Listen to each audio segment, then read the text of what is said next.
Muy buenas tardes, vamos a iniciar con nuestra clase que corresponde a la segunda clase de nuestra asignatura Percepción y Comunicación Visual.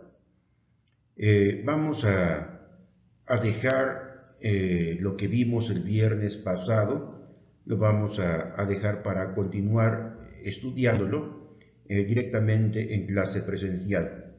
Hoy vamos a tratar dos temas importantes que están asociados con lo que es la percepción a través del tacto y la percepción a través de la vista. ¿Cómo podemos nosotros empezar a entender la percepción a través de nuestros sentidos? Uno de los sentidos más grandes que existen en el cuerpo humano es el sentido del tacto. Normalmente el tacto se ha considerado nada más como parte de la piel desde pies a cabeza. Sin embargo, el tacto está presente en todo, en las percepciones extrasensoriales, en las percepciones que los demás sentidos también manifiestan, pero que a veces nosotros no los relacionamos con el tacto. Por ejemplo, la vista la consideramos un sentido independientemente del tacto. Sin embargo, la vista también toca. La vista es alcanzada, es impactada por los rayos de luz. No sentimos una sensación de tacto como con la piel, con las manos, pero es un tipo de tacto muy sensible, muy inapercibible por nuestra psiquis humana. Sin embargo, el tacto está asociado en todo lo que percibimos a través de los 5 sentidos. Inclusive el mismo tacto también tiene una capacidad de percepción visual, como por ejemplo, si nosotros observamos a las personas invidentes, al perder la capacidad de percepción directamente con los nervios ópticos, entonces empiezan a desarrollar una percepción a través del tacto. Pueden leer a través del tacto y para eso se requiere el desarrollo extrasensorial de ese sentido. Entonces quiere decir que cada uno de los sentidos también tienen sus propios 5 sentidos, nada más que no los conocemos como tales. Vamos a poner otro ejemplo.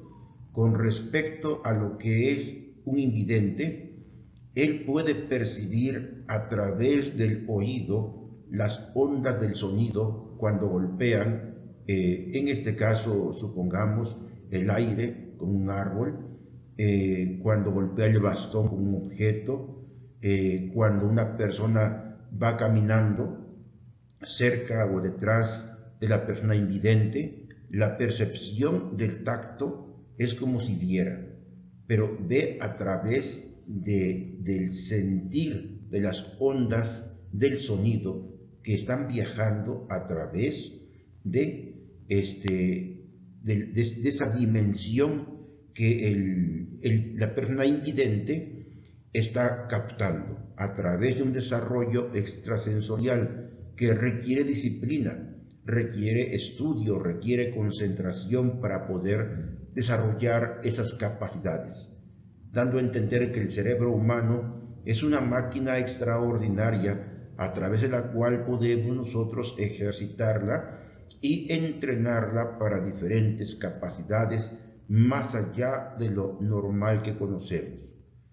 Tenemos, entrando en materia con respecto a este sentido, la corteza somatosensorial es la que va a percibir lo que es la sensación del tacto. La vemos ubicada en esta región de color verde, que también ahí tenemos otras zonas importantes sensitivas que nos asocian con el tacto.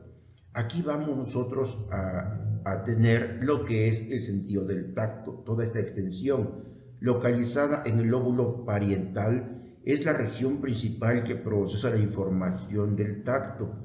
Aquí se reciben y se organizan los estímulos los receptores de la piel que detectan presión, temperatura, textura, vibración, permitiendo al cerebro reconocer e interpretar las características de los objetos al ser tocados. Ahora, si ustedes observan, aquí en esta definición nos dice, percibe los estímulos de la vibración. O sea, la vibración es una sensación que no se ve, pero que sí el tacto la capta, ¿sí? También la temperatura. La temperatura es calor, y el calor lo podemos percibir sin tocar con las manos. Lo sentimos con todo nuestro sentido del tacto, en este caso nuestra piel, lo percibimos del sol, percibimos quizás del vapor de agua, percibimos a través de las temperaturas que de una u otra forma pueden manifestar a lo mejor el vapor y diferentes aspectos asociados con lo que se denomina una percepción táctil, donde dependiendo de los elementos y en cualquier estado en que se encuentren los elementos, el tacto los percibe. No hablamos solamente de tocar cosas sólidas, también estamos tocando cosas etéreas, como es la respiración. Sentimos la respiración como fluye por las fosas nasales y está impactando lo que es el sentido del tacto. Percibimos la sensación de un aroma, también entra por las fosas nasales y ese tipo de percepción ya está impactando el sentido del tacto. Sentimos el latir del corazón, sentimos el movimiento de las vísceras en el momento de la digestión, cuando tenemos hambre, una gran cantidad de movimientos que se perciben en el interior del cuerpo y que a veces no le ponemos atención. Todo esto está asociado con el sentido del tacto. ¿Por qué les comento esto? Porque normalmente nos vamos a lo que es, pues en este caso, nuestras manos. Tocar nada más con las manos. Sin embargo, con nuestras manos podemos percibir una gran cantidad de fenómenos a través del tacto que están ya muy acostumbradas a través de la información cognitiva que hay en el cerebro. Estamos muy acostumbrados a ese tipo de imágenes, a ese tipo de percepciones a través de este sentido, que es lo más común. Pues bien, avancemos en la diapositiva que sigue y aquí vamos a explicar un poquito lo relacionado de cómo funciona esta percepción del tacto. Así que tenemos que el tacto va a estar muy asociado con la cuestión del tálamo, ¿sí? Aquí observamos, por ejemplo, la ubicación del tálamo, cómo se encuentra ubicado en nuestro cerebro, y este es el núcleo, es el centro del cerebro. Este va a actuar como un puente o estación de relevo para los estímulos del tacto. Aquí se van a recibir señales de los receptores de la piel y las va a enviar a la corteza somatosensorial, regulando aquí información, y se va a priorizar y se va a procesar aspectos básicos como la intensidad del estímulo, en este caso la presión, la cantidad de la temperatura, etc.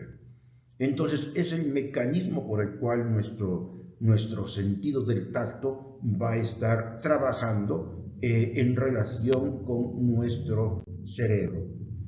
Ahora, tenemos también que junto con la corteza somatosensorial, esta va a ayudar a integrar la información sensorial para construir una percepción más completa de nuestro entorno. Esto va a contribuir a la percepción espacial y a la coordinación, que normalmente los artistas, ustedes artistas, lo hacen de una forma muy natural, ya que hay un desarrollo mucho más evolucionado en lo que es la sensibilidad emocional, y la emoción es una energía que inyecta al cuerpo una gran cantidad de fuerza de movimiento.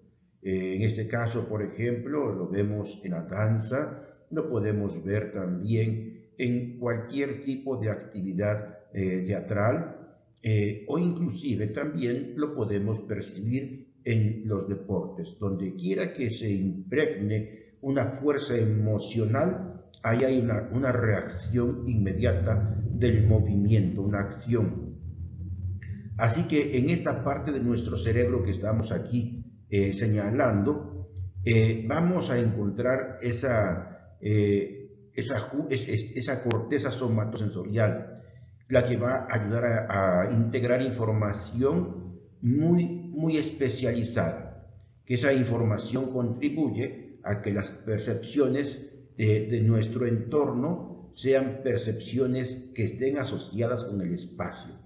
En este caso, el dominio del movimiento a través de una área restringida para otros, pero para el artista puede ser un campo muy conocido y bien dominado, y en ese pequeño espacio puede generar movimientos extraordinarios, sin temor a salirse del lugar, en este caso de la escena, del lugar donde se encuentra el escenario para la actuación, como lo hace también el futbolista, como lo hace también cualquier equipo deportivo que conoce muy bien su área y se mueve de una forma extraordinaria en ese campo, donde la parte espacial es importantísima. Conocer ese espacio, dominar ese espacio, no salirse de ese espacio y poder generar o hacer todo tipo de actividades que ya entrenadas, especializadas, coordinadas, ya se ejecutan sin ningún problema. El sentido espacial va más allá de este tipo de percepción. El sentido espacial no solamente está asociado con el movimiento en un escenario o en una cancha de algún equipo, inclusive también en nuestro hogar, en cualquier tipo de entorno que vamos dominando. También está asociado el sentido espacial con aquello que a veces desconocemos. Por ejemplo, tenemos la parte de la ínsula, que es una parte del cerebro que normalmente no tomamos en cuenta. Esta ínsula es más conocida por su papel en la percepción del dolor y las emociones. La ínsula también participa en la interpretación de estímulos táctiles y cómo estos afectan las emociones, como en el caso de un contacto físico que transmite calma y confianza. Ahora, aquí estamos hablando de una percepción, de un sentir, de tocar algo invisible. No en este caso, cualquier abrazo transmite lo mismo. Hay abrazos que son nada más por compromiso, que se realizan por cuestión social, por cuestión moral, etc. Y el sentir es casi nulo, inclusive hasta muy forzado ese tipo de abrazos. Pero puede acontecer que existan abrazos donde el estímulo emocional y el tacto son intensos. No solamente estamos hablando de un abrazo amoroso entre parejas, hablamos un abrazo entre padres e hijos. Podemos hablar un abrazo entre amigos. Esos estímulos que surgen del tacto no solamente son producidos por la sensación que el cuerpo siente.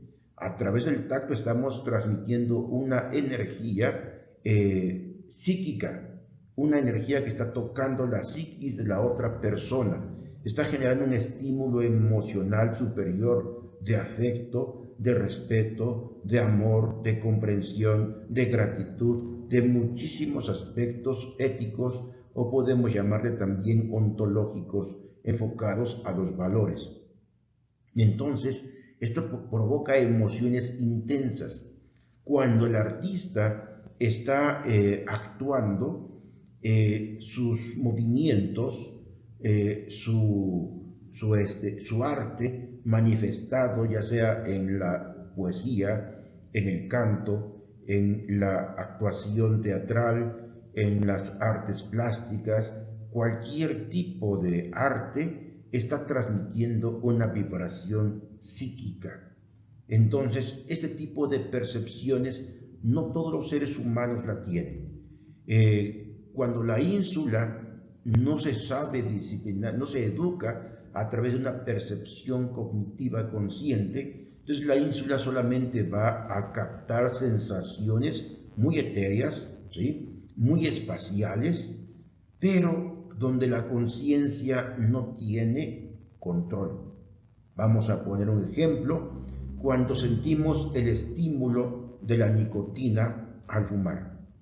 Una persona que siente quizás la primera vez que va a probar un tabaco, posiblemente le sepa feo, ¿sí? No le guste, amargo, le reseca la garganta, le asfixia y muchas cosas más. Pero la velocidad a la cual viaja la insulina al cerebro impacta directamente a la ínsula. La insulina impactando a la ínsula.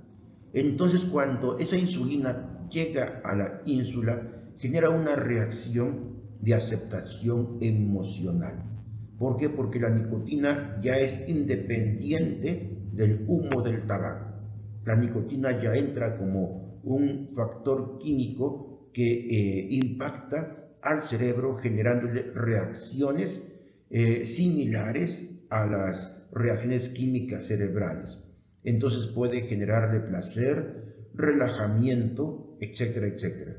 Ese tipo de respuesta insular es la que la persona, al sentir ese tipo de sensación de agrado, es lo que le genera aceptar el trago amargo del tabaco, del humo, el sabor amargo que le deja el humo. Y poco a poco el cuerpo se va acostumbrando a ese tipo de sensación. Pero la sensación más primera aceptable es la sensación que genera la nicotina directamente a la ínsula. De ahí, al haber ya un estímulo de agrado que genera una emoción placentera, entonces inmediatamente uno inconscientemente empieza a aceptar también agradable el humo y todas las reacciones que pueda generar esa contaminación en el interior del cuerpo, anulando todo tipo de reacción cerebral que está luchando como mecanismo de defensa para advertirle a la conciencia humana que lo que está introduciendo en su cuerpo no es grato y que va a dañar pulmones, va a dañar una gran cantidad de órganos en nuestro organismo. Pero como es una acción inconsciente y el estímulo es grato a través de la nicotina que impacta la ínsula, entonces esto genera un estímulo emocional y es aceptable. Normalmente a veces si una persona no le funcionara esta parte del cerebro que conocemos como ínsula y tuviera adicción al tabaco, a la droga, etc., inmediatamente dejaría esos vicios, ¿sí? Pero al tener la ínsula activa, somos propensos a cualquier tipo de emoción insular que nosotros aceptemos o el cuerpo acepte como algo bueno. Entonces, así como impacta la nicotina nuestra región insular, también las emociones psíquicas, en este caso eso que no vemos, pero que transmitimos a través de la mirada, a través de la forma de hablar, a través de un abrazo, etcétera, etcétera, todo eso también llega a impactar a nuestra ínsula. Entonces, por eso está muy asociada también con las emociones. Entonces, en ese momento en que se percibe el agrado de esa vibración psíquica que entra al cerebro, se generan lazos afectivos muy poderosos. Esos lazos afectivos pueden suplantar a otros, como por ejemplo, si un padre o una madre no da un buen afecto a los hijos y ese afecto lo recibe de los abuelos, del tío o del hermano mayor, etc., entonces el cerebro humano, a través de la emoción que impacta nuestra ínsula, eso lo siente muy agradable y inmediatamente el afecto más profundo será para aquel que realmente ha tocado, con su energía o su vibración psíquica, ha tocado regiones sensibles de mi cerebro y me ha generado una sensación de agrado, una sensación de protección, una sensación quizás de respeto, de amor, etcétera, etcétera. Eso es parte de cómo esta parte insular se asocia con las emociones. Ahora, si la llevamos, les doy todos esos ejemplos para poder entender también cómo el arte impacta directamente a la región insular a través de las emociones. En este caso, los artistas, los que cantan, las declamaciones o cameratas de poesías, cuando tienen impactos emocionales muy fuertes, el espectador se enamora de esos artistas.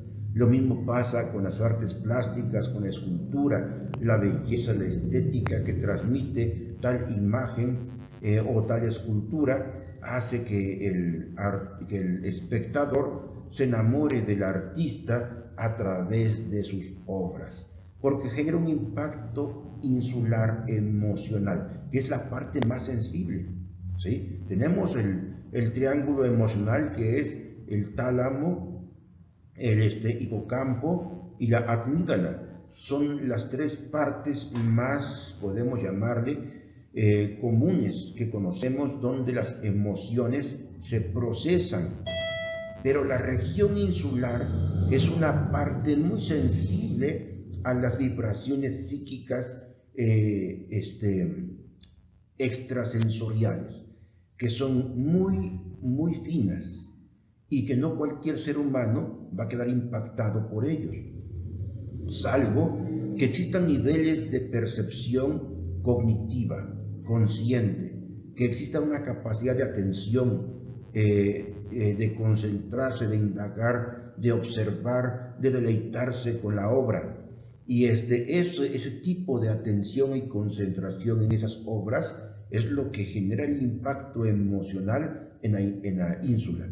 Entonces, esto trae como consecuencia que la persona se interesa por la obra, se enamora de la obra, compra la obra, sigue al artista y compra todo lo que esté asociado con él. ¿Por qué? Porque le ha generado una sensación de alegría, de confort, de afecto, de comprensión y muchísimas cosas más, porque el artista transmite muchas cosas en sus obras. Así que este punto, esta región de nuestro cerebro enfocada al sentido del tacto, y también tiene que ver también otros sentidos más, son importantísimas. La percepción, en este caso táctil, no solamente es de tocar, también tiene su propia percepción visual. Entonces eso es lo que es la maravilla que genera nuestro cerebro a través de un complejo de relaciones internas neuronales que empiezan poco a poco a actuar como una magia maravillosa para que le aporte al ser humano un desarrollo superior. Bien, ahora vamos a lo que es la corteza frontal. Esta corteza frontal está involucrada en el procesamiento de decisiones y en la percepción subjetiva. Cuando hablamos de una percepción subjetiva, quiere decir percepciones comunes, percepciones que no tenemos conciencia de ellos. Y si tenemos un poco de conciencia, no las sabemos utilizar adecuadamente. Como por ejemplo, tenemos oídos, tenemos ojos, sentimos cómo caminamos, pero perdemos la noción del uso de los sentidos cuando nos atravesamos una carretera sin observar el semáforo, sin observar el flujo del tránsito vehicular, etc. O sea, no nos perdemos. Nuestra percepción baja a una dimensión muy inferior. Por lo tanto, ahí nuestra percepción es subjetiva. No existe conciencia en esa percepción. Sin embargo, para la persona que lo está viviendo, tendrá la razón. Si en un momento dado el vehículo la atropella o la asusta, entonces no se va a considerar no tener la razón para el conductor del vehículo, sino uno se va a considerar tener la razón y va a insultar al del vehículo diciéndole que no se fija, que no sabe manejar, que es un animal y cosas por el estilo. Pero todo es producto de esa percepción subjetiva que estamos nosotros captando a través de nuestras percepciones de los sentidos. Ahora, esta región participa en la interpretación de la información del tacto en función del contexto y la experiencia previa, lo cual es esencial en la evaluación de estímulos agradables o dolorosos. Sin embargo, esta zona, la cual estamos estudiando, también tiene funciones superiores que vamos a ir estudiando poco a poco. Por ejemplo, ya observando esta parte del lóbulo frontal, vamos a observar lo que se divide en tres partes, uno que es el dorsal, otro es el ventromedial o paralímbica, o el tercero es el orbital frontal, órbito frontal. Ahora, cada uno de ellos tiene sus funciones específicas y las podemos analizar en este diagrama. Entonces tenemos que la parte dorsolateral va a trabajar con las funciones ejecutivas, de ejecutar, de hacer, va a trabajar con la memoria de trabajo, ordenación temporal, defecto de la programación motora y las alteraciones del comportamiento. Cuando el ser humano se desarrolla o va desarrollando su conciencia, y hablamos de una conciencia moral da a entender que este ser humano ha logrado tener una comprensión de la subjetividad, de la percepción, inclusive también de la cognición humana. Recordemos lo que vimos en clase con respecto a lo que es la anomia, que se manifiesta de los 0 a los 7 años. Recordemos también lo que vimos en clase con respecto a la heteronomia, lo que vimos también con lo que es la autonomia y la conciencia moral. Si recordamos este tema que vimos en la primera clase, entonces vamos a entender cómo está trabajando la parte dorsolateral de nuestro lóbulo frontal. Entonces, las funciones ejecutivas da a entender que el ser humano tiene conciencia de sus acciones. Vamos a poner un ejemplo de una actividad que les pueda dejar en plataforma. Normalmente una actividad en plataforma tiene puntos a desarrollar y se les agrega un documento donde ustedes pueden leer todos los pasos a dar para desarrollar cierta actividad. La función ejecutiva de un ser humano que trabaja con conciencia y que esa conciencia ya impacta el lóbulo frontal, porque el lóbulo frontal es la zona donde se manifiestan las mayores funciones conscientes del ser humano. El lóbulo frontal a los entre 24 y 25 años ha logrado su máximo grado de madurez, pero dependiendo del desarrollo de conciencia. Si el proceso de anomia y heteronomia no lo trascendimos conscientemente, entonces no tendríamos funciones ejecutivas. Lo que haríamos lo vamos a hacer de una forma muy mecánica, asociado con las partes más inferiores del desarrollo cerebral, como es el tronco cerebral o el cerebro reptiliano, o una memoria, en este caso primitiva, como es la amígdala, el tálamo y el hipocampo. Entonces, la cuestión ejecutiva, en el ejemplo que le estoy poniendo, es que antes de realizar una actividad, vamos a leer instrucciones totalmente todas, y las vamos a reflexionar. Después de haber una profunda reflexión de cada punto a ejecutar, nos pondríamos a desarrollar ese documento donde vamos a ir trabajando punto por punto, con mucha atención y con una emoción extraordinaria de investigar, de conocer, de saber, de plasmar lo mejor de nosotros en ese documento que me va a servir no solamente en un aprendizaje significativo o autoaprendizaje, también me va a servir para poder obtener una calificación adecuada para salir avante en mi proyecto de licenciatura. Entonces, esa función ejecutiva se mueve en función de la conciencia. Cuando la conciencia no ha logrado el desarrollo de esa parte de nuestro cerebro, entonces simplemente haríamos las cosas de una forma superficial, cometiendo muchísimos errores, muchos errores, que tarde o temprano van a traer una consecuencia, quizás de tener una calificación muy baja. Sin embargo, así como les puse el ejemplo asociado con la persona que pasa la carretera o la calle, donde hay un tránsito muy concurrido y que al ser asustada por los conductores, la persona reacciona y piensa tener la razón de que el que está mal son los conductores, que yo no estoy mal al pasarme el semáforo en verde, que no estoy mal en no esperar a que los vehículos no transiten, etcétera, etcétera.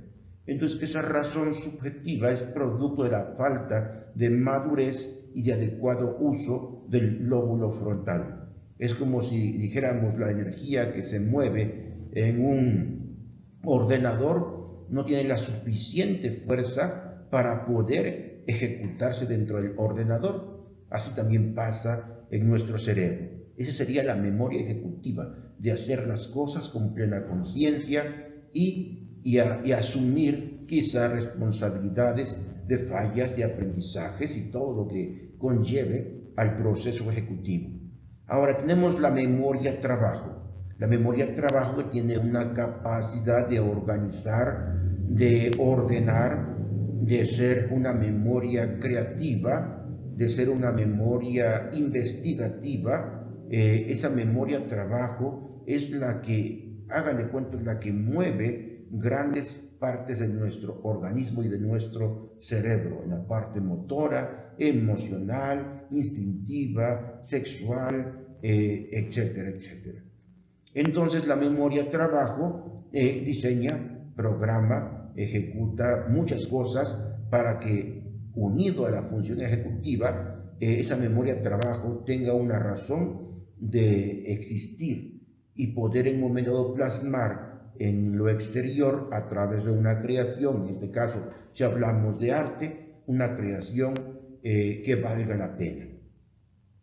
Y tenemos lo que es la parte de ordenación temporal o ordenación temporal, hablamos de tiempo, donde las cosas que no funcionan, que no sirven o que ya pasaron de moda o que ya no me hacen falta, tienen que ser desechadas.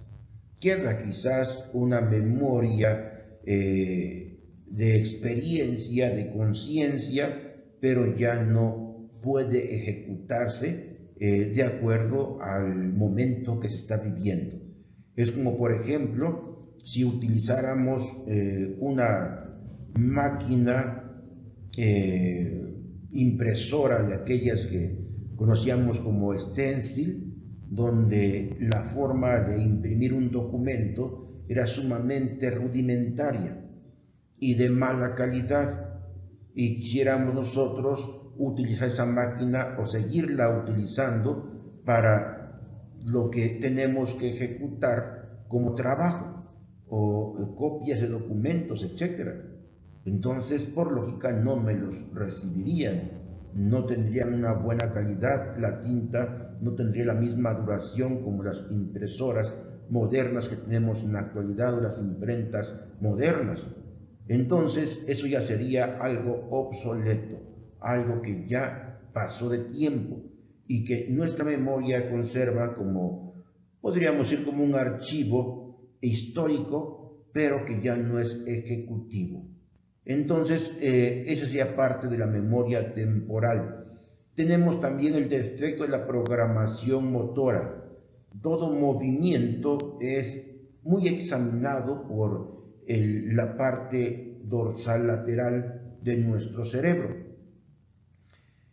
Los movimientos finos, en este caso el artista en sus movimientos tan maravillosos en cuestiones de danza, la maravilla de cómo mueve el pincel, la exactitud con la cual va impregnando los diferentes colores, tintas, usando sus técnicas, etcétera, etcétera. Esa es la parte motora, el movimiento, la acción que está coordinándose con las otras funciones y las alteraciones del comportamiento.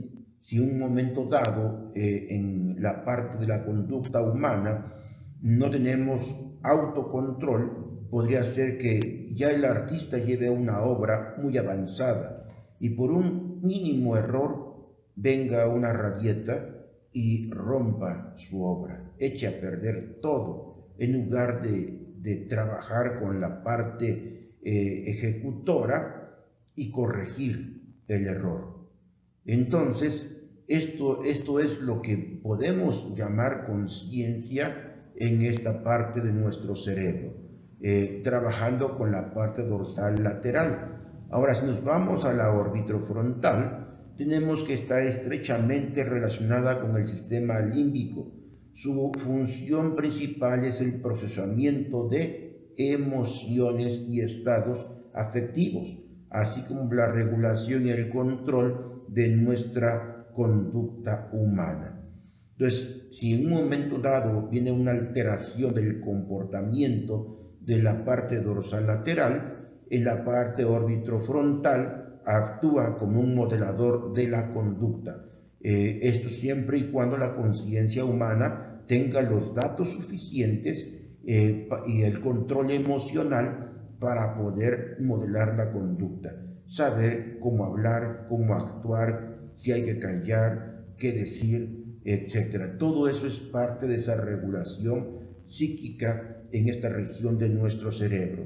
Y después nos vamos a la parte ventromedial, es la que participa en los procesos de inhibición y detección de soluciones de conflictos, así como en la regulación de esfuerzos, y hablamos atencional. Y hablamos de lo que es concentración, capacidad de concentración, de atención sobre lo importante que se presenta en el momento de nuestra vida. Entonces aquí ya tenemos que en esta región vamos a trabajar con los procesos de inhibición, de control, de inhibir, de controlar, de procesar, detectar, solucionar, ¿sí? Todos los conflictos que están asociados con las emociones. De esta forma, esos conflictos, así como la regulación de un esfuerzo, es importantísimo, porque aquí ya estamos hablando de lo que es tener conciencia de voluntad. La conciencia de voluntad trabaja mucho con esta región ventromedial. De esta forma estamos nosotros, sabemos a valorar nuestros esfuerzos, le damos continuidad a los esfuerzos, mantenemos una visión sobre el objetivo trazado, en este caso, por ejemplo, la visión de terminar su licenciatura. Desde la región ventromedial, su conciencia humana está procesando ese tipo de eventos, de qué es lo que tengo que inhibir, qué es lo que tengo que hacer a un lado para poder darme tiempo de estudiar, de asistir a mis clases, de dar solución a los conflictos que se presenten y que puedan evitar en un momento dado el progreso de mi objetivo primordial, que es terminar mi licenciatura de una forma provechosa. Entonces ahí entra ese esfuerzo atencional. La fuerza de voluntad empieza a utilizar diferentes herramientas para que logremos este autocontrol o control de esta región o de estas tres partes de nuestro cerebro: la dorsolateral, la ventromedial y la orbitofrontal. Mucho que hablar con respecto a estas regiones cerebrales. El detalle está que es poco tiempo, pero tendríamos oportunidad quizás en otro momento de continuar dialogando de estas partes cerebrales. Ahora, seguimos con la corteza frontal. Tiene importantes conexiones. Primero, ya hablamos funciones ejecutivas. Tenemos la conducta social. Y aquí recordemos lo que hablamos en la clase, que es lo que es la heteronomia, ¿sí? La heteronomia, que está asociado con una conducta social. El artista es social por naturaleza, tiene mucho contacto con la sociedad y con diferentes estratos sociales. Y así como existen clases sociales, también el artista puede tener tendencia a identificarse con una clase social en específico. Eso sería cuando nosotros no tenemos capacidades de inteligencia emocional para poder impactar en diferentes estratos sociales. Cuando nosotros trabajamos con la conducta social, con la heteronomia, entonces hay una comprensión de lo que es la moral humana y podemos nosotros realizar obras para cada, podemos decirle, tipo de personalidades, tipos de pensamientos, para diferentes gustos. Entonces, esta corteza prefrontal tiene conexiones con varias partes del cerebro, donde nos permiten tener ciertos grados de percepción consciente sobre la conducta humana y cómo trabajar, cómo tratarlos, cómo relacionarnos y generar esa atención, esa memoria inteligente que me va a dar como consecuencia una profunda motivación. Y esa motivación unida a las emociones, la capacidad de darme cuenta que tengo el poder de impactar en diferentes estratos sociales y tener un alcance, podemos decir, de público amplio, donde quizás el trabajo no me va a faltar, porque la parte de la heteronomia la domino a perfección, que me permite tener una relación social muy amplia y profunda para poderme dar a conocer en el arte que esté desarrollando según mi profesión. Para esto los recursos son capaces de detectar una variedad de estímulos, incluyendo lo que es presión, temperatura, textura, vibración y dolor, que es lo que mencionamos anteriormente, pero aquí ya vamos nosotros a analizar diferentes aspectos asociados con lo que es el tacto. Regresando al tema con respecto a lo que es el tacto, aquí tenemos el proceso que comienza cuando un estímulo táctil activa receptores específicos de la piel. Entonces esos tipos de receptores específicos de nuestra piel los conocemos como crepúsculos de Mercer. Para el tacto ligero, en este caso, todo lo que es delicado, nuestra capacidad del tacto puede, conectado a nuestro cerebro, percibe todo tipo de textura, que es lo que también vamos a hablar más adelantito. Percibe todo tipo de textura, generando una autorregulación de presión, generando una autorregulación de concentración a través del movimiento de lo que estamos tocando. La parte atencional o concentración es indispensable, por eso hablamos anteriormente de diferentes partes del cerebro que están asociadas con esas capacidades ejecutivas, emocionales, de concentración, para que podamos manejar sabiamente el tacto.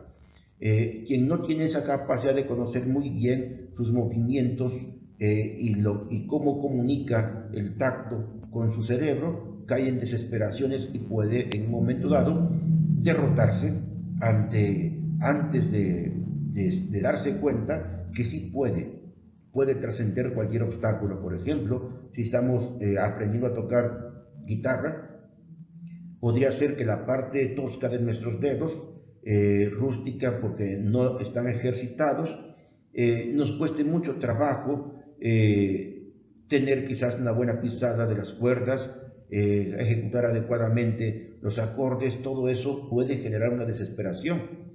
Entonces quiere decir que no he desarrollado esa capacidad de concentración y de atención. No estoy emocionado, no estoy interesado, quizás quiero, pero no tengo conciencia de lo que quiero. Entonces puede ser que inicie algo y lo deje a medias. Lo mismo puede pasar con la pintura o artes plásticas. Empiezo muy emocionado, pero al darme cuenta que me cuesta trabajo, que tengo que conocer, que no sé todavía mezclar pinturas, colores, etcétera, etcétera, pues renuncio a mi intención de ser un artista de artes plásticas y así sucesivamente. Todo lo puedo dejar a medias y eso está muy asociado con lo que es una autoestima mediana, que todo lo voy a dejar pues a la mitad y jamás voy a tener éxito en nada de lo que yo me proponga a realizar. Por lo tanto, esa percepción que tenemos del tacto sobre lo que es los crepúsculos para el tacto ligero, es importantísimo aprender a desarrollarlo, a hacer ejercicios que estén asociados con ese tipo de percepción, entrenar el tacto, sentir cómo mi cerebro, cómo mis emociones se asocian con la percepción de un tacto ligero, suave, delicado, etc. Entonces todo esto es importante que lo vayamos comprendiendo. Si lo tenemos, maravilloso, pero falta que nos hagamos conscientes de ello, porque una facultad ya desarrollada puede entrenarse mucho mejor para explotar lo que es la experiencia extrasensorial y después lograr una percepción multisensorial, donde todos los sentidos estén interviniendo directamente en una sola acción. Eso sería algo maravilloso en un artista. La textura es una de las cualidades de la superficie que están relacionadas con la sensación que produce al contemplarlas. En este caso, la textura es algo que tocamos, algo que identificamos con el tacto, no solamente el tacto físico, también el tacto visual. La textura es esa calidad de las superficies que están relacionadas con la sensación que produce contemplarlas, lisa, rugosa, suave, áspera, aterciopelada, etc. Hay muchos tipos de texturas que podemos nosotros encontrar en nuestro entorno y que el artista tiene contacto constantemente con estas texturas. Y vamos a explorar algunas de ellas. Por ejemplo, en las clases de textura tenemos texturas naturales. Las texturas naturales son las que poseen formas de la misma naturaleza y que el artista tiende a imitar. La observación profunda de la textura permite al artista comprender el proceso de la misma naturaleza, cómo se va desarrollando. Por ejemplo, si vamos a mencionar al naturalista Charles Darwin, este personaje no estudió artes. Sin embargo, la observación muy profunda de la naturaleza tenía que transmitirla de alguna forma y empezó a diseñar, a dibujar a la naturaleza. Así fue como la humanidad empezó a enterarse de diferentes especies de plantas, animales, de microorganismos, de texturas o por tipos de suelo, etcétera, etcétera, a través de las obras de Darwin. Entonces, independientemente de ser un naturalista, dedicarse a las cuestiones biológicas, empezó a desarrollarse también como un artista sin pensarlo, a través del arte, de la observación, de la percepción, de identificar y entender a la naturaleza, de plasmarla en un dibujo, en una obra plástica. Entonces todo esto trae como consecuencia el desarrollo de nuevas percepciones extrasensoriales y cognitivas. Así también el artista en la actualidad ya tiene todo esto a la mano. Aquí la importancia es de que aprovechemos los grandes avances científicos para que nuestros sentidos y la capacidad de desarrollo cerebral se vaya evolucionando a la par de la conciencia humana. El arte es una maravilla para poder desarrollar esos niveles de conciencia que necesitamos o que necesitan los artistas. Bien, entonces tenemos las texturas naturales y para entenderlas mejor las texturas las vamos a clasificar en dos ramas. Tenemos las visuales y las táctiles. En este caso ya estamos hablando del tacto y hablando del tacto nos vamos a referir a este tipo de texturas. Las táctiles tenemos naturales y artificiales. Las naturales son las que creó la naturaleza. Las artificiales son creadas por el ser humano, por el hombre. Las visuales, que también son texturas que impactan a la percepción del tacto, también tenemos naturales, también tenemos artificiales. Pero este tipo de texturas no las tocamos como tales, solamente se perciben con la vista. Por ejemplo, aquí en la pantalla podemos observar diferentes fondos, relieves, colores, profundidad, etcétera, etcétera. Pero solamente tocaríamos la parte plana de la pantalla de este monitor. Pero nuestra vista percibe texturas. Entonces eso es la parte artificial de las texturas naturales. Por ejemplo, observar el dibujo de una planta, de un árbol, quizás el dibujo una imagen del desierto. Todo eso tendría textura, pero lo que tocaríamos sería algo que no puede identificar el tacto como textura, nada más lo identifica nuestra vista.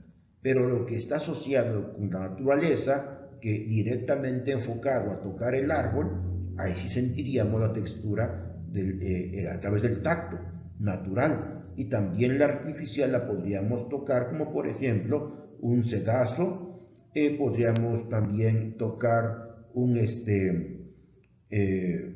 relieve, ¿sí? de piedra hecho por el ser humano. Quizás también podríamos tocar la obra de arte de una persona que a lo mejor tiene texturas de naturaleza, pero lo que estamos tocando es simplemente las herramientas, los materiales que usó el artista para pintar. Quizás estamos tocando la pasta del óleo, pero no estamos tocando en sí la planta o el árbol de una forma directa. Esa sería la parte artificial. Y avanzando en los tipos de texturas, vemos aquí, por ejemplo, esta textura asociada con lo que es lo artificial. Podemos ver quizás el cromo, pero no podemos tocar la textura. Pero ¿qué pasaría si nos vamos a la obra directa, en este caso a ese lienzo que está tejido? Entonces podríamos sentir nosotros la textura de cada puntada que dio el artista y seguiríamos sus líneas, tocaríamos sus relieves, tocaríamos la profundidad, etcétera, etcétera.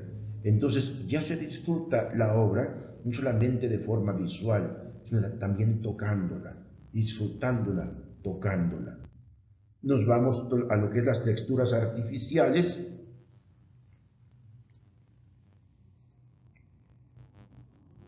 Son las creadas por el hombre, ya sean manualmente o por medios mecánicos. Es un medio mecánico, es por ejemplo esta textura de color azul hecha a través de computadora. Entonces no la podemos tocar, se percibe la textura y que nuestro cerebro la identifica así como textura, pero es una textura artificial hecha por medios mecánicos. Y aquí podríamos observar las texturas artificiales, quizás esta mariposa, vuelvo otra vez al ejemplo anterior, quizás en su parte original sí tenga textura, pero aquí no podemos identificar su textura más que visualmente. El aspecto visual de una textura va a variar según la distancia y según la iluminación. Entonces, cuando estuvimos en la primera clase, recuerden que estuvimos hablando de cómo percibimos a través de diferentes métodos. Entonces, ese tema todavía lo vamos a terminar, pero ahorita vamos a relacionar parte de eso, a recordar parte de eso, con estos aspectos visuales de texturas que van a variar según la distancia, la parte proximal, distal, etcétera, que vimos o vamos a continuar viendo en la clase. Entonces aquí, por ejemplo, vemos el desierto desde lejos a distancia. Podemos ver cómo el aire ha generado esas ranuras, ¿sí? Esas ranuras que va dejando el aire al chocar con la arena. Pero si estamos en un momento muy cercano, pero no tanto, sino nuestra percepción es más cercana que la distancia anterior, entonces podemos ver la arena tal y como a veces la conocemos. O sea, simplemente la montaña de arena. Pero si nos acercamos más e inclusive poner mucha atención más directamente, podemos ver los granos de arena, pequeños gránulos que están integrados entre sí y que van a generar diferentes percepciones según la distancia y según la iluminación.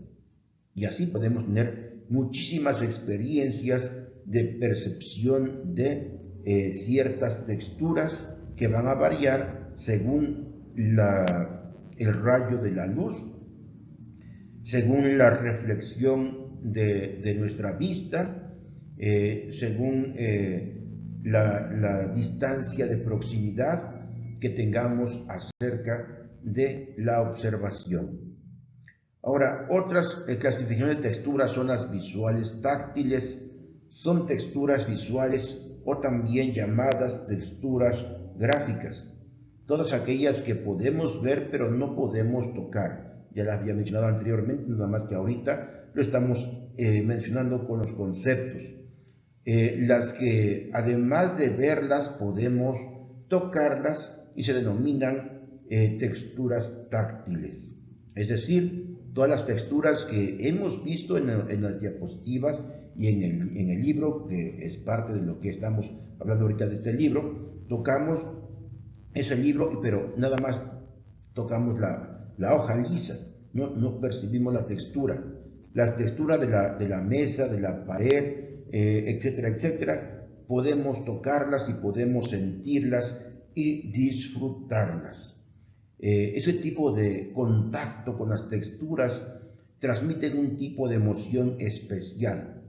Es cuando acariciamos una flor, acariciamos una hoja, abrazamos un árbol, acariciamos el pelaje de una mascota, etcétera, etcétera. Todo tiene textura, todo lo que está a nuestro alrededor. Y ese tipo de sensación que nuestra piel recoge de la impresión al tocar es lo que va a generar una reacción emocional. Como también hay texturas que nos pueden generar reacciones negativas dependiendo la cognición o la percepción o información que tenemos en el cerebro.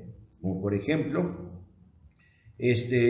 tenemos en nuestra memoria cómo es una tarántula, ¿verdad? Peluda, patuda, es como si dijéramos roñosa, y de repente nos dan algo que se asemeje a una tarántula sin verla, nuestra reacción va a ser inmediatamente de desagrado, gritar, tirar el objeto, etc.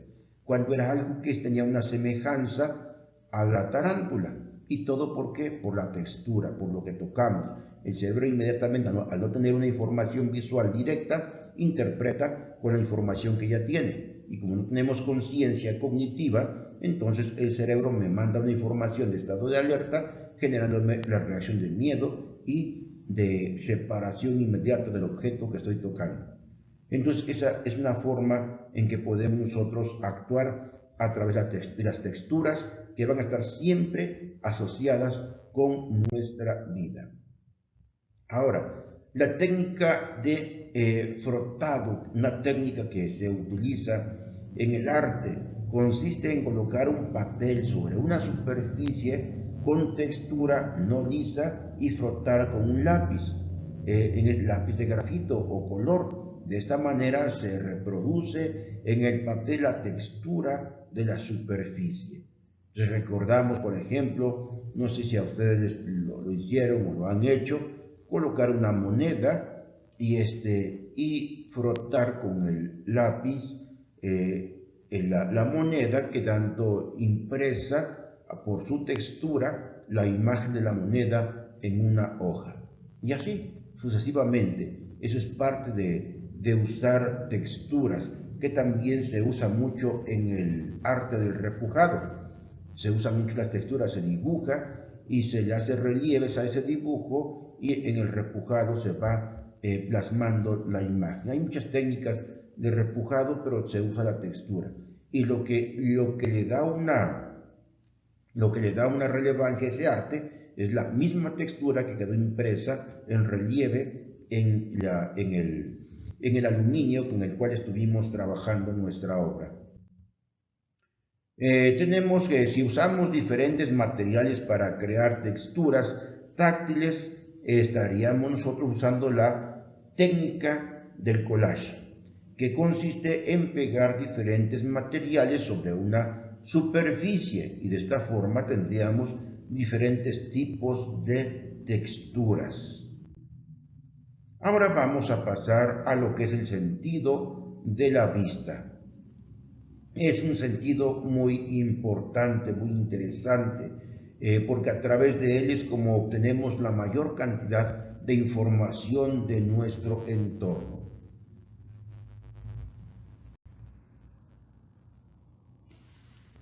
Vamos al siguiente punto.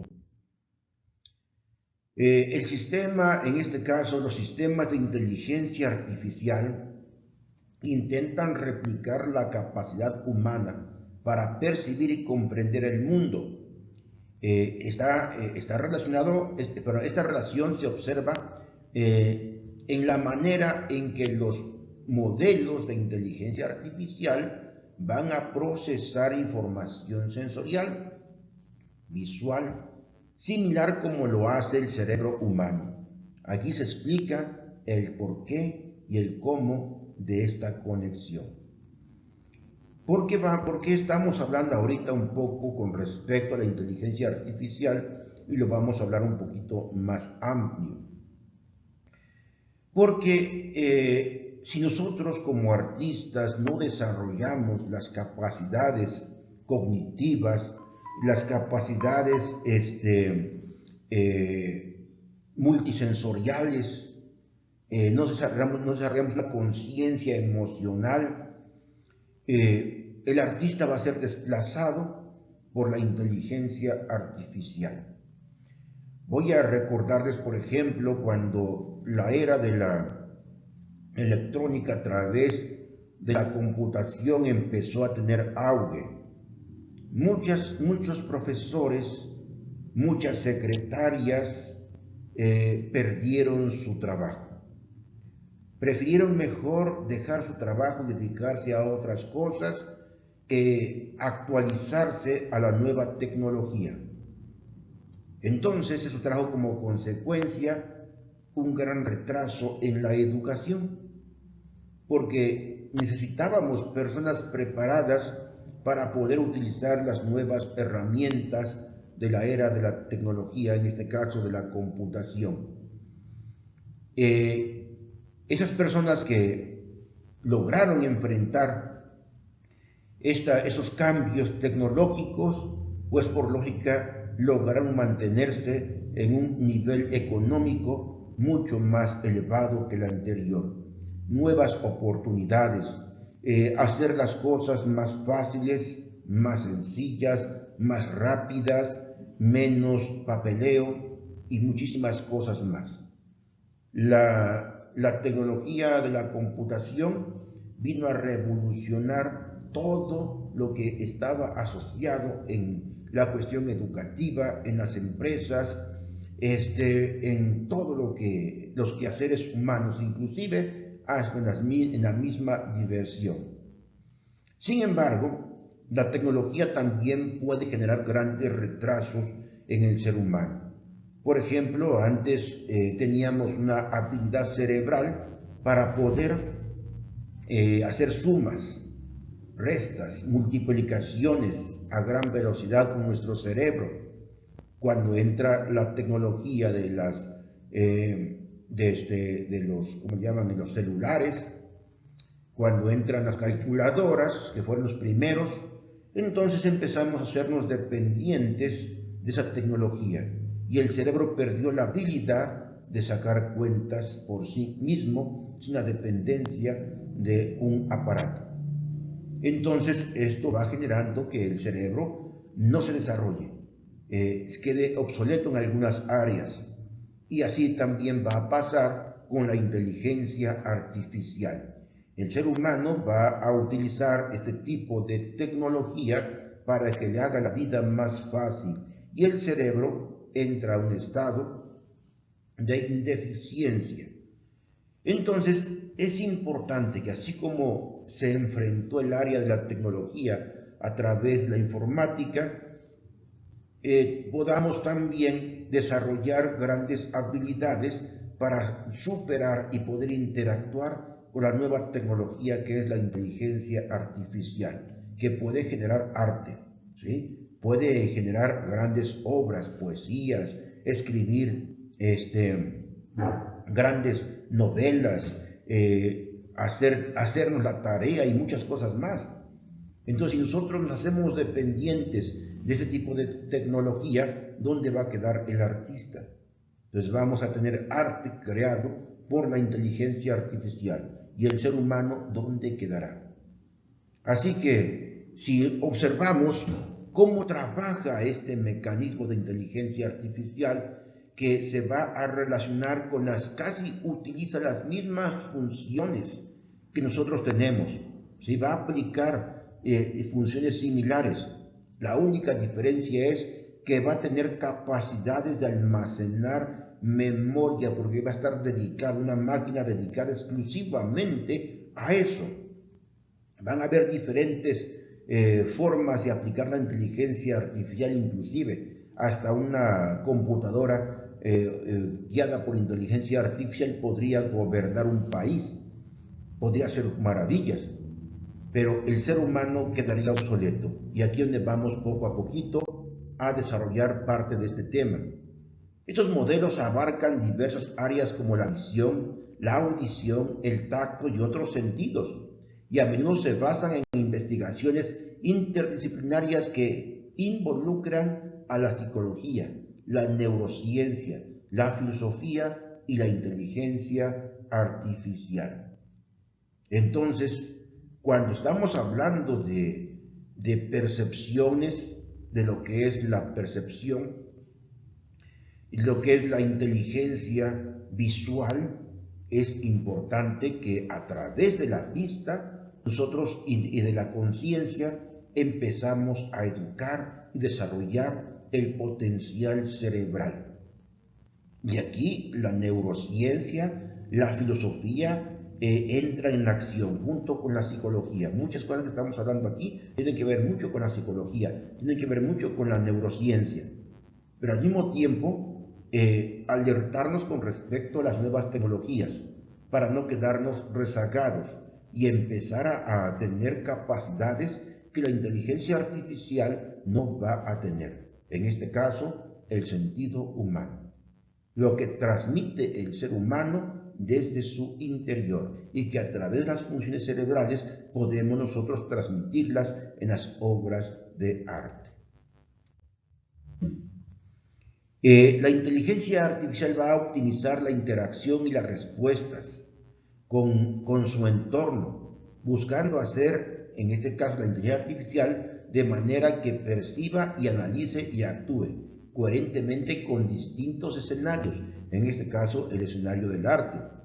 La interacción del hombre con la máquina debe empezar a generar conciencia de esa interacción. La inteligencia artificial necesita comprender la percepción humana para interactuar efectivamente con nosotros, ya sea mediante interfaces de voz, sistemas de reconocimiento facial, asistencias virtuales, etc.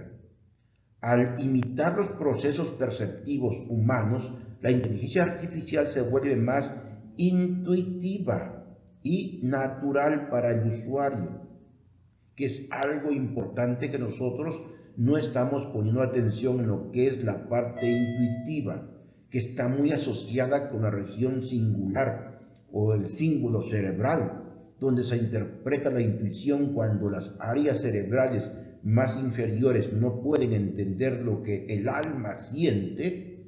La región singular se lo interpreta. Es como si dijéramos, ahí está nuestra inteligencia artificial, nuestra inteligencia que interpreta lo que el alma está sintiendo. Es una área cerebral que no hemos desarrollado y que los que la tienen desarrollada son personas, podemos decirle, muy especiales y a veces mal entendidas por la mayoría de nosotros como seres humanos. Así que esta parte que estamos hablando de la intuición, que no entender la intuición como, pues podemos decirle, una ocurrencia. La intuición va más allá de la ocurrencia. La intuición es algo que el cerebro no tiene registrado. Y la percepción, y quien tiene la percepción es la conciencia humana. Y como no hay datos en el cerebro para entender lo que la conciencia percibe, entonces el cerebro no tiene respuesta para ese tipo de percepción y cuesta mucho trabajo expresarlo. Por ejemplo, vemos lo siguiente: inspirados en el proceso humano, la percepción humana es la base para entender y replicar funciones sensoriales y cognitivas, en este caso, en la inteligencia artificial. Los humanos interpretamos el mundo a través de sistemas perceptivos complejos, de procesos de datos visuales, auditivos, táctiles, los cuales inspiran el desarrollo de tecnologías de la inteligencia artificial, como el procesamiento de imágenes, el reconocimiento de voz, el análisis del lenguaje natural, etcétera, etcétera. Pero todo es una copia del cerebro humano. Es una copia de nuestros propios sentidos. Y que si no los desarrollamos adecuadamente, la inteligencia artificial, con todo su banco de datos y la tecnología que se desarrolle, va a ir desplazando la actividad humana. El aprendizaje y en este caso, este tipo de aprendizaje y justa continua que podemos tener o que tiene la inteligencia artificial en relación con el ser humano es la siguiente. En este caso, la percepción humana se ajusta constantemente según la experiencia y el contexto, un proceso conocido como plasticidad neuronal. Esa plasticidad neuronal es cuando tenemos mente flexible. Una mente flexible es producto de un estado de conciencia que gradualmente está creciendo, está desarrollándose. Entonces, lo que podría ser para nosotros una realidad, un conocimiento, quizás de hace un año, 2 años, va quedando obsoleto por nuevos conocimientos que vamos obteniendo e inclusive nuevas experiencias. Esa es parte de la plasticidad neuronal, pero también es producto de que existe conciencia en nosotros en la forma de pensamiento. Una mente flexible, una mente rígida no funciona, no sirve. Una mente rígida se queda en su tiempo que se formó y en ese mismo tiempo va a morir. En este caso, personas que se quedaron quizás con las películas de los años 50, los años 40, pues sus ídolos, sus héroes, sus artistas, su cultura, su arte es idénticamente de aquel tiempo. No aceptan lo que en la actualidad puede existir. Entonces, ese tipo de inteligencia quedó obsoleta. Ya no socializa con lo que hay actualmente. Entonces es una mente rígida. Las mentes flexibles están en constante cambio. Las mentes flexibles son producto de un estado de conciencia y que manejan sabiamente la plasticidad neuronal. De manera análoga, el sistema de inteligencia artificial que utiliza máquinas de lectura y aprendizaje profundo ajustan sus parámetros y algoritmos en función de la nueva información que recibe, permitiéndoles adaptarse y mejorar su precisión en el tiempo. Entonces, ¿eso qué va a hacer la máquina? nosotros tenemos que hacerlo en la plasticidad neuronal.